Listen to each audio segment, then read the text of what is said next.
Hello everyone, welcome to the next lecture of Principles and Practice of Insurance।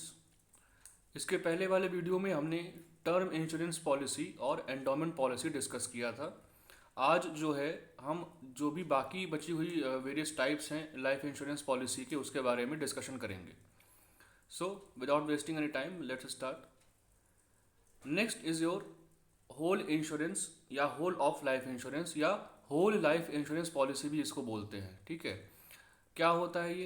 A term insurance plan in which with an unspecified period is called the whole life plan. ठीक है, term insurance plan ही होता है ये, लेकिन इसमें कोई भी time period आपको क्लियरली डिफाइंड नहीं किया गया होता है। ठीक, और कुछ प्लान्स में यहाँ पे आपका सेविंग्स का क्राइटेरिया भी जुड़ा हुआ होता है वहाँ पे। मतलब यूँ कहें कि it is a mixture of protection plus savings plan. ठीक, और उसके अलावा इसमें एक डिफरेंस ये है कि जो टाइम लिमिट होती है वो यहाँ पे डिफाइन नहीं की गई होती है। Time limit can be 15 years 20 years, but it is not written on the contract of insurance. As the name of the plan specifies, this plan covers the individual throughout entire life. ठीक है, on the death of the life insured, the nominee beneficiary is paid the sum insured along with the bonuses accumulated up till that point of time. यहाँ पे time limit define करने का मतलब ये होता है कि जितनी भी लाइफ होगी उस पर्टिकुलर पर्सन की, जैसे मान लीजिए कि एक पर्सन ने अपना इंश्योरेंस कराया और ही has entered into the whole life insurance policy. अब यहाँ पे क्या है कि जो टाइम लिमिट होगी उसकी लाइफ तक चलेगी। जो इंश्योरेंस कॉन्ट्रैक्ट की टाइम लिमिट होगी उस इंसान की लाइफ लिमिट तक वो चलेगी। जैसे ही उस इंसान की डेथ हो जाएगी, जितना भी उसके पास प्रीमियम इकट्ठा हुआ होगा इंश्योरेंस कंपनी के पास में, जो कि उस पर्सन ने पे किया था पहले, वो प्लस बोनसेस और साथ में जो इंटरेस्ट वहाँ पे ऐड ऑन हुआ होगा, वो सारा कलेक्ट करके टोटल अमाउंट जो है नॉमिनी को या फिर बेनिफिशियरी को प्रोवाइड करा दिया जाएगा। So this is the part of whole life insurance, जहाँ पे कोई भी टाइम लिमिट स्पेसिफाई नहीं होता है, but it is up to the life limit of the insured person. ठीक है, जिसकी जो इंश्योरेंस करा रहा होगा, जो पर्सन ने इंश्योरेंस कराया है, उसकी लाइफ लिमिट तक उस पॉलिसी की लिमिट भी यहाँ पे होती है। Next is now see this life whole life insurance policy. यहाँ पे up to the age of that person the life insurance is covered up. ठीक है, जब तक उस पर्सन की लाइफ चलती है तब तक वो पॉलिसी भी चलेगी, और उसके मरने के बाद जो है जितना अमाउंट वहाँ पे इकट्ठा हुआ होगा प्रीमियम के तौर पे या फिर इंटरेस्ट के तौर पे, वो सब मैच्योरिटी अमाउंट के साथ जोड़ के हम नॉमिनी को पे कर देते हैं। यहाँ पे death cover paid to the nominee and maturity benefit paid to the life insured. ठीक है, यहाँ पे जो भी मैच्योरिटी बेनिफिट होगा उसको दे दिया जाएगा। During the individual's lifetime, they can make partial withdrawals to meet emergency requirements. Now, it is acting like a, you can say, a kind of account, जहाँ पे अगर सेविंग्स की बात करें तो सेविंग अकाउंट की तरह यहाँ पे एक्ट करता है कि आपके पास पैसा तो है, ठीक है, आप प्रीमियम भरते आ रहे हैं वहाँ पे, और अगर आपको नीड है, रिक्वायरमेंट है पैसे की, तो वहाँ से आप पैसा विड्रॉ भी कर सकते हैं। ठीक है, depending upon your need and requirements. And individual can also take out loans against this policy. ठीक है, होल लाइफ पॉलिसी के अगेंस्ट हम लोन भी ले सकते हैं कि हमारे पास दिखाने के लिए है कि we are paying into the whole life policy, और इतना अमाउंट वहाँ पे इकट्ठा हो गया है, सो हम इसके अगेंस्ट हम लोन भी ले सकते हैं as per its security. Although in case of whole life plan, sum assured is payable only on death. Some insurer pay the sum assured when life insured completes a certain age. ठीक है, कहने का मतलब ये है कि whole life insurance policy में कुछ कंपनीज ऐसी होती हैं जो कि सिर्फ डेथ पे ही पैसा देती हैं नॉमिनी को, लेकिन कुछ प्रोविजंस ऐसे भी हैं और कुछ कंपनी ऐसे प्रोविजंस फॉलो करती हैं जहाँ पे एक सर्टेन लिमिट तय कर देते हैं, like attaining after 70 years of age या 80 ईयर्स ऑफ एज, वो पॉलिसी जो है ऑटोमेटिकली मैच्योर हो जाती है और उस पर्सन को, उस इंश्योर्ड पर्सन को पैसा मिल जाता है। ठीक है, so it depends upon company to company कि किस तरीके से वो पेमेंट क्राइटेरिया अपना रखते हैं वहाँ पे। Next is your unit linked insurance plan. Unit linked insurance plan और ULIP is properly known as basically a combination of insurance as well as investments। ठीक है, अब यहाँ पे इंश्योरेंस के साथ साथ आपको इन्वेस्टमेंट का भी बेनिफिट मिलेगा। इस केस में इन्वेस्टमेंट में क्या करते हैं हम, we just invest our money, अपने मनी को हम ऐसी जगह पे लगाते हैं, अपने पैसे को ऐसे ऐसे जगह पे लगाते हैं जहाँ से हमको बेटर रिटर्न जो होगा वो मिलेगा in the future time period. A fund is created from a pool of premiums collected from the policy holders, and the fund is used to invest in various market instruments, that is debt and equity, in varying proportions similar to the mutual funds. ठीक है, कहने का मतलब ये है कि हम पहले पैसा कलेक्ट करेंगे अलग अलग जो आपके पॉलिसी होल्डर्स होंगे, वहाँ से पैसा लेने के बाद अब आप उसी पैसे को जो है आप अलग इन्वेस्टर्स में अलग इन्वेस्टिंग कंपनीज में आप फिर वहाँ पे लगाएंगे. ठीक है, so it just acts like a mutual fund. Mutual fund में क्या होता है कि म्यूचुअल फंड्स में आप अलग अलग डिफरेंट प्लेसेस से पैसा इकट्ठा कर लेते हैं अलग अलग कस्टमर से, और फिर वही पैसा जो है आप अलग एक इन्वेस्टमेंट कंपनी में लगा देते हैं जहाँ पे आपको उम्मीद ये रहती है कि हमको वहाँ से बेटर रिटर्न मिलने वाला है. और इन्वेस्टमेंट किस में होगा? It will be in the form of debt and security, debt and equity के फॉर्म में यहाँ पे इन्वेस्टमेंट किया जाएगा. Next point is the policy holders can select the type of funds, debt और इक्विटी, और a mixed of both on their investment need and risk appetite. ठीक है, depending upon the need of the policy holders या depending upon the needs of the insurance company, वो जैसा चाहे उस तरीके में वो अपना पैसा लगा सकते हैं. डेट में लगा सकते हैं या फिर इक्विटी शेयर्स में लगा सकते हैं. अब दोनों में डिफरेंस क्या होता है? डेट में आपको फिक्स्ड इंटरेस्ट रेट मिलता है हर साल ख़त्म होने पे, लेकिन इक्विटी में अगर प्रॉफिट होगा तो आपको मिलेगा डिविडेंड, अगर प्रॉफिट नहीं होगा so you will not get the dividend. अगर ज़्यादा प्रॉफिट हो रहा है कंपनी को तो ज़्यादा पैसा मिलेगा, ज़्यादा डिविडेंड मिलेगा. अगर कम प्रॉफिट हो रहा है तो कम डिविडेंड मिलेगा. सो यहाँ पे रिस्क जो है इन केस ऑफ इक्विटी ज़्यादा होता है और in case of debt there is almost small type of risk, या फिर ये भी कह सकते हैं कि there is no risk in case of debt, क्योंकि हमको पैसा वहाँ पे इंटरेस्ट के फॉर्म में मिलना ही है एक साल ख़त्म होने पे. लेकिन इक्विटी में ऐसा कुछ नहीं होता है, there is high risk involve. वहाँ पे पैसा आपको मिल भी सकता है या फिर नहीं भी मिलेगा. Last point, ULIP policy holders are allotted units and each units has a net asset value that is declared on daily basis. The net asset value from one ULIP to another based on the market conditions and the fund's performance. ठीक है, net asset value हम calculate करते हैं ये देखने के लिए कि जितने भी हमारे इन्वेस्टर्स हैं उनको हम पैसा दे पाएंगे एक साल के बाद या नहीं दे पाएंगे. ठीक है, so it is just kind of आप एक एनालिसिस करते हैं कि आपके पास कितना ज़्यादा अमाउंट इकट्ठा हुआ है इन the form of better return, मतलब कि जैसे आपके पास पैसा आया है तो आपने उसको और कहीं लगाया है. सो पैसा लगाने के बाद जो भी इंटरेस्ट मिलने वाला है, ठीक, 10% या 20% जो भी आपको इंटरेस्ट मिलेगा साल ख़त्म होते हुए, सो आप एक नेट एसेट वैल्यू वहाँ पे अपनी एज्यूम करते हैं, एक तय करते हैं कि इतना पैसा अगर होगा तो हम अपने इन्वेस्टर्स को या फिर अपने जो हमारे पॉलिसी होल्डर्स हैं उनको हम पैसा वापस कर पाएंगे. Next is your variable insurance plan. Variable life insurance is a permanent life insurance policy with an investment component.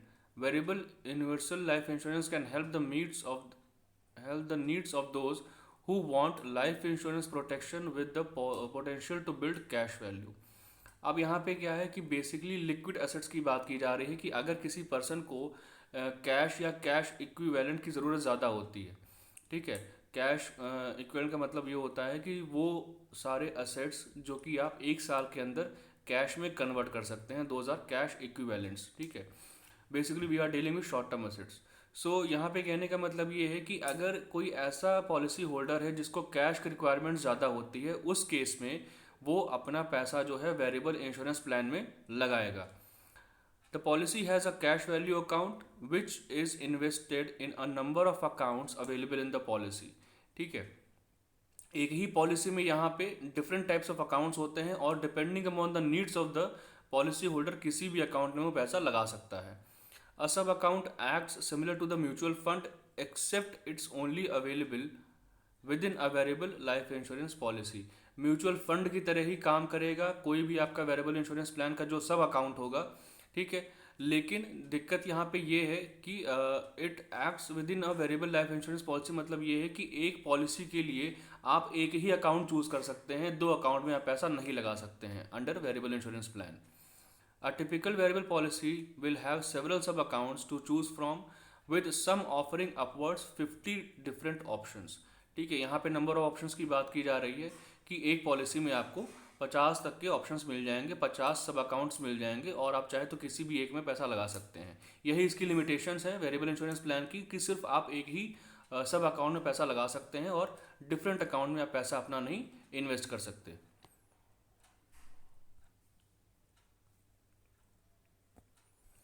Next is your money back policy.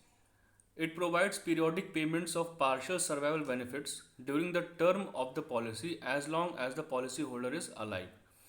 ठीक है, अब यहाँ पे देखिए कैसे होता है सिस्टम। जैसे मान लीजिए कि जो होल लाइफ पॉलिसी है उसको यहाँ पे हमने डिवाइड कर दिया है, लेट से 20 ईयर्स, 40 ईयर्स एंड 60 ईयर्स। ठीक है, सो अगर कोई इंसान 20 साल तक सर्वाइव कर जाता है तो उसको उतना पैसा मिल जाएगा जितना अभी तक उसने प्रीमियम भरा होगा।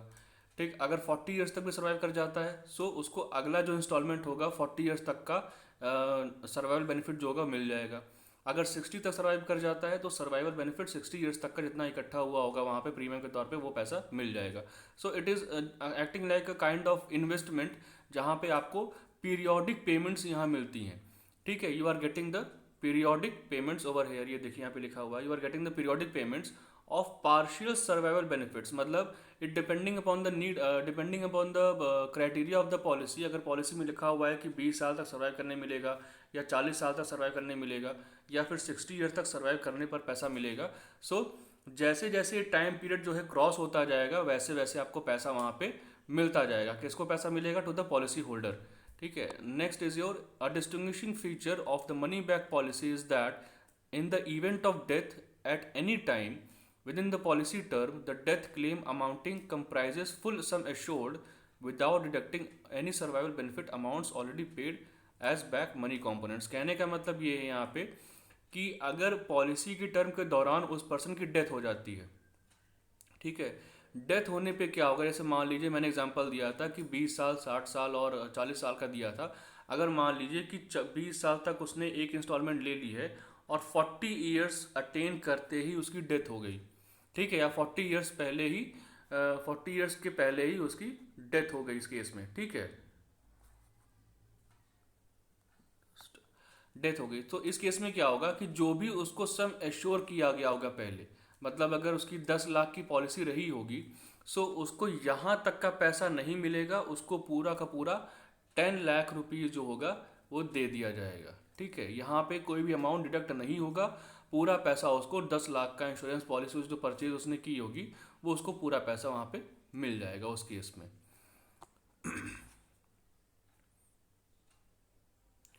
Now next is your actuary. Actuary की बात करें सो आई थिंक लेट्स मैं आपको थोड़ा सा इसका इंट्रोडक्शन दे देता हूँ what is actuary is all about. ठीक है, बाकी इसकी और भी फीचर्स हैं जो फंक्शंस है वो हम नेक्स्ट वीडियो में करेंगे, बट जस्ट अंडरस्टैंड हेयर कि एक्चुअली बेसिकली होता क्या है। Actually is just acting person, ठीक है, किसी भी इंश्योरेंस कंपनी का एक एक्टिंग पर्सन होता है जो कि पूरा का पूरा बिजनेस जो है इंश्योरेंस का वो देखता है। जैसे कि इंश्योरेंस पॉलिसी में क्या क्या टर्म्स होनी चाहिए, इंश्योरेंस पॉलिसी में फीचर्स कौन से होने चाहिए, और पॉलिसी होल्डर के बेनिफिट के लिए काम करता है बेसिकली। और इसके अलावा एक्चुअली में date, time, contract of the policy, term limit कितनी होनी चाहिए, सब कुछ जो है एक एक्चुअली ही डिसाइड करता है। So a business professional who analyses the financial consequences of the risk. ठीक है, फाइनेंशियल कॉन्सिक्वेंसेज मतलब कि एक पॉलिसी अगर कोई पर्सन लेता है और उसका पैसा अगर प्रीमियम के तौर पे एक कंपनी के पास आता है, इंश्योरेंस कंपनी के पास आता है, सो उस पैसे को इन्वेस्ट करने में कितना ज़्यादा रिस्क इन्वॉल्व है वो सारा काम एक्चुअली देखता है।